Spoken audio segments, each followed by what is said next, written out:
Latar belakang. Salah satu hasil konferensi meja butar yaitu KMB yang diselenggarakan di Den Haag, Belanda pada tanggal 23 Agustus sampai 2 September 1949 adalah masalah Irian Barat.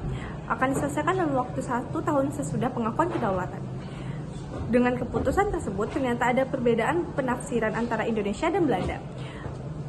Bangsa Indonesia menafsirkan bahwa Belanda akan menyerahkan Irian Barat kepada Indonesia, tetapi ternyata Belanda menafsirkan hanya akan merundingkan masalah Irian Barat dan bukan diserahkan di Republik Indonesia. Perjuangan membebaskan Irian Barat. 1. Perjuangan diplomasi. Dalam menghadapi masalah Irian Barat, Indonesia menempuh 3 bentuk perjuangan, yaitu diplomasi, konferensi politik, dan ekonomi, serta konfrontasi militer. Dalam melakukan perjuangan diplomasi dilakukan 2 tahap.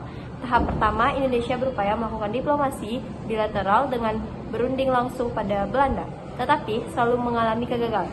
Pada tahap kedua, Indonesia membawa masalah Irian Barat ke sidang Majelis Umum PBB. Dalam sidang Majelis Umum PBB, Indonesia selalu berusaha meyakinkan bahwa masalah Irian Barat perlu mendapatkan perhatian karena masalah Irian Barat tersebut menunjukkan adanya penindasan suatu bangsa terhadap hak bangsa lain. Setelah upaya diplomasi tidak membawa hasil, pemerintah mengambil sikap dengan membatalkan Uni Indonesia Belanda dan pembatalan persetujuan KMB pada tahun 1956. Pada tahun 1957, Menteri Luar Negeri Republik Indonesia dalam sidang Majelis Umum PBB menyatakan Indonesia akan menempuh jalan lain untuk usaha dalam forum PBB tidak membawa hasil.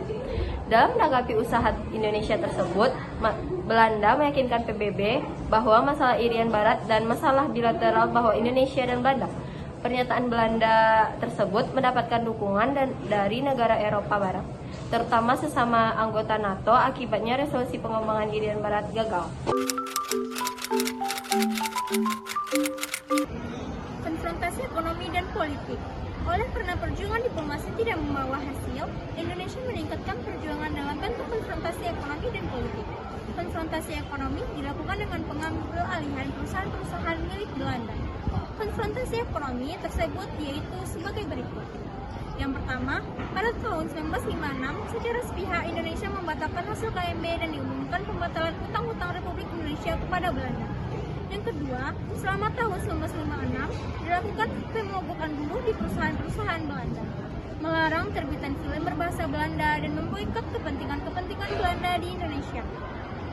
Yang ketiga, selama tahun 1958 sampai 1959, dilakukan nasionalisasi terhadap kurang lebih 700 perusahaan Belanda di Indonesia serta mengalihkan pusat pemasaran komoditas Republik Indonesia dan Rotterdam atau Belanda ke Bremen, Jerman. Adapun konfrontasi politik dilakukan melalui tindakan-tindakan sebagai berikut. Yang pertama, Kabinet Sukiman pada tahun 1951 menyatakan bahwa hubungan Indonesia dengan Belanda merupakan hubungan bilateral biasa, bukan hubungan unistatus. Yang kedua, pada tanggal 3 Mei 1956 pada masa Kabinet Ali Sastro Amijoyo II diumumkan pembatalan hasil KMB. Yang ketiga, pada tanggal 17 Agustus 1956 dibentuk Provinsi Irian Barat dengan ibu kotanya di Suasiu atau Tidore dan Zainal Abidin Syah di Tidore sebagai gubernurnya. Provinsi Irian Barat meliputi Irian, Tidore, Oba, Weda, Petani, dan Hosile.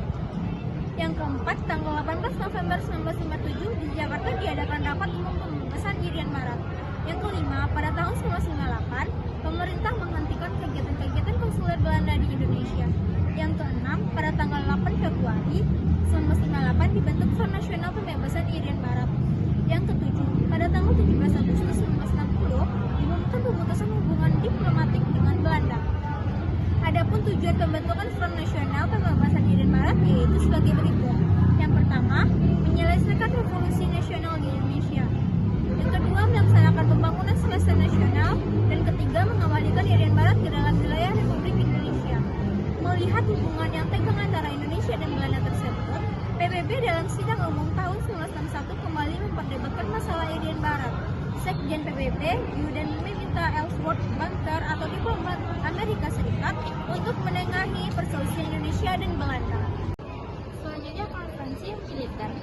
Menghadapi tindakan Belanda, pemerintah segera mengambil tindakan untuk membebaskan Irian Barat dengan cara pada tanggal 1961, Presiden Soekarno mengumumkan Komando Rakyat atau disebut dengan Trikora di Yogyakarta. Peristiwa ini menandai dimulainya konfrontasi militer terhadap Belanda. Isi Trikora tersebut yaitu yang pertama, gagalkan pembentukan negara boneka Papua oleh buatan Belanda. Yang kedua, kibarkan sang merah putih dan Irian Barat tanah air Indonesia. Yang ketiga, bersiaplah untuk mobilisasi umum untuk mempertahankan kemerdekaan dan kesatuan tanah air dan bangsa. Setelah itu, diadakan rapat Dewan Pertahanan Nasional dan gabungan Kepala Staf serta Komando Tertinggi Pembebasan Irian Barat. Hasil rapatnya yaitu sebagai berikut. Yang pertama, membentuk Provinsi Irian Barat Jaya Baru dengan putra Irian sebagai gubernurnya. Yang kedua, membentuk Komando Mandala yang langsung dibawahi oleh ABRI. Selanjutnya, pembentukan Provinsi Irian Barat Jaya Baru diputuskan dengan penetapan Presiden nomor 1 tahun 1962. Provinsi Irian Barat beribu kota di Jayapura atau pada zaman Belanda bernama Hollandia. Pada tanggal 19 Januari 1962, untuk melaksanakan Trikora, Presiden Soekarno membentuk Komando Mandala Pembebasan Irian Barat yang berkedudukan di Makassar. Pada bulan yang sama, juga ditetapkan susunan Komando Tertinggi Pembebasan Irian Barat. Susunan Komando Tertinggi Pembebasan Irian Barat yaitu yang pertama, Panglima Besar, yaitu Soekarno. Yang kedua, Wakil Panglima Besar atau Jenderal Nasution. Yang ketiga, Kepala Staf, yaitu Mayor Jenderal Ahmad Yani. Adapun susunan Komando Mandala yaitu yang pertama, Panglima Mandala, Jenderal Soeharto, Wakil Panglima Pertama, Kolonel Laut Subono, Wakil Panglima Kedua, Letnan Kolonel Udara Leo Watimena. Yang keempat, Kepala Staf Umum Kolonel Ahmad Tahir. Tugas Komando Mandala yaitu yang pertama, menyelenggarakan organisasi militer pembebasan Irian Barat. Yang kedua, memimpin dan mempergunakan segenap pasukan bersenjata, barisan perlawanan rakyat, ataupun potensi nasional lainnya dalam lingkungan kekuasaan untuk membebaskan Irian Barat. Selanjutnya, sebelum Komando Mandala melakukan operasi, terlebih dahulu dilakukan penyusupan ke Irian Barat. Pada tanggal 15 Januari 1962, terjadi pertempuran di Laut Aru. Dalam insiden di Laut Aru tersebut, Kepala Staf Angkatan Laut Laksamana Pertama, yaitu Yosudarso, bersama Komandan KRI Macan Tutul Kapten Laut Wiratno, dan beberapa prajurit TNI AL gugur sebagai pahlawan. Operasi-operasi yang direncanakan Komando Mandala di Irian Barat dibagi dalam 3 fase, yaitu sebagai berikut. Yang pertama, fase infiltrasi, yaitu fase penyusupan, sampai akhir 1962.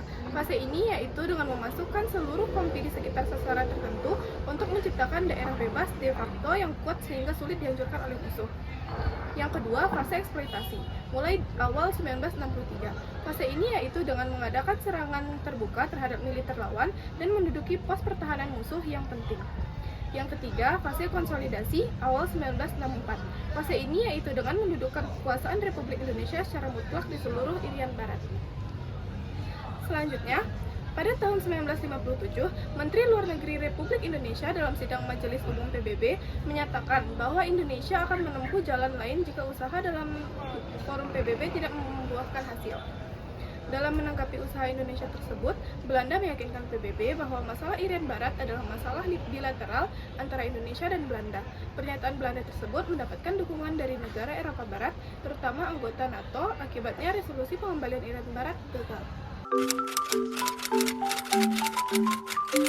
Perjuangan pembebasan Irian Barat dicapai melalui penandatanganan Perjanjian New York antara Indonesia dan Belanda pada 15 Agustus 1962 dengan pengawasan PBB. Kesepakatan utama dalam perjanjian mencakup 1. Belanda menyerahkan Irian Barat kepada PBB UNTEA. Mulai 1 Oktober 1962 pada tanggal ini, bendera PBB berkibar bersama dengan bendera Belanda. Bendera Belanda diturunkan pada 31 Desember 1962 digantikan oleh bendera Indonesia. Selanjutnya yang kedua, pemerintahan UNTEA berakhir pada 1 Mei 1963 dan kendali diserahkan sepenuhnya kepada Indonesia.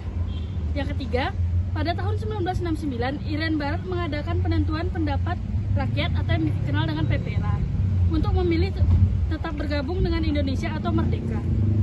Dan hasilnya memutuskan bergabung dengan Republik Indonesia.